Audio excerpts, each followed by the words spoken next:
This is the Baltimore Ravens 2021 win-loss projection from the Sportsocracy. I'm Jeremy Greene of ESPN Radio. This is Brian Haynes. And Brian, I've spent many years being a doubter of Lamar Jackson, and somehow the hate from everywhere else has become so serious that I have become a Lamar Jackson apologist. I know, it's kind of crazy. The knock that we've had on him is that he doesn't throw the ball well enough for them to win a Super Bowl, and that we always seem to think that someone's going to figure out this running scheme that they're doing, this RPO, and that it's just never going to take them that far. Now, they're in a big-time year right here. This is the year that they have to make or break on Lamar Jackson.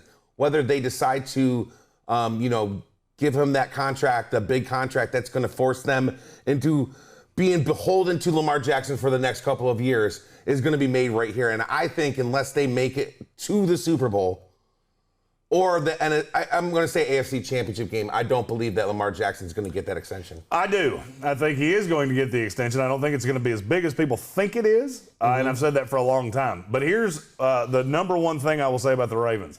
Look at the schedule. You start with the Raiders, yes, then you go to the Chiefs, but then it's Lions, Broncos, Colts, Chargers, Bengals, Vikings, at the Dolphins, at the Bears before you play the Browns. I feel the exact same way about the Ravens that I do about the Browns.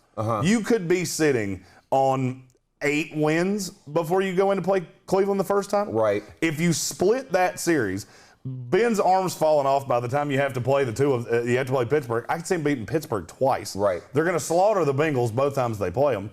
I just don't see any way that this is not a good year for the Baltimore Ravens. Yeah, I had them actually winning like the first 7 or 8 games of them, even beating the Chiefs because I think they get them at home on a short week, and I thought that was probably going to be a victory for Baltimore. That back end of the season where they play Cleveland twice, Pittsburgh twice, Green Bay, and Los Angeles is kind of brutal. You throw in But Miami. by then it may not matter. Yeah, and then that's the thing. You don't know what Steelers team you're getting. And you don't know what you got going on from there. Correct. I have the Baltimore Ravens at 13-4, as does my usual partner, Tank Spencer. Brian, where did you have the Baltimore Ravens? I believe I had them at 10-7, tied for the You've had them tied for the division. Yeah, but I think I had the Browns beating them in the head-to-head twice maybe, or I don't exactly know how it played out. The Browns won the tiebreaker. Yeah, the Browns ended up winning the tiebreaker. Baltimore still makes the playoffs, and I have them playing the Colts in the first round, and I think the Colts are going to end up beating them, and I just see this playing out this year to where more and more teams are going to be apt to understand what kind of offense they're on. I know that they've upgraded in their wide receiver position through the draft and through free agency. Sammy Watkins is actually a pretty good blocking wide receiver that fits this offense pretty well. Until I see it happen, I just cannot see Lamar Jackson being a quarterback that can take that team to a extended run in the playoffs. Again, I can't believe I'm the one being the Lamar Jackson apologist, but I have the Ravens 1 game behind the Browns. If they tie for the division, they actually win the division. And I would have them, if Baltimore were to beat Cleveland in one of the 2 games, I had them losing both.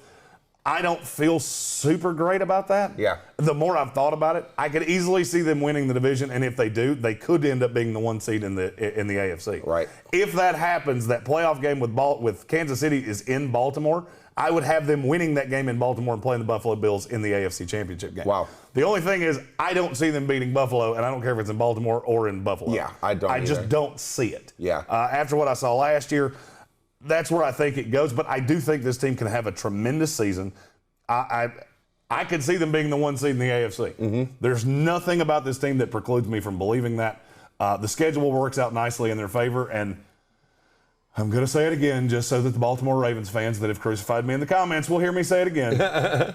I feel like I'm on the good side of the public knowledge on Lamar Jackson. Yeah. I'm starting to become a little bit more of a Lamar Jackson believer. And it's kind of crazy. It is after all these years. But it's kind of nice, though. After all these years, it's kind of weird being on this side. This has been the Baltimore Ravens 2021 win-loss projection from the Sportsocracy, brought to you, as always, from the Wicked Weed Studios. We're live every weekday morning, 9 a.m. from the Wicked Weed Studios, wickedweedbrewing.com. Drink different.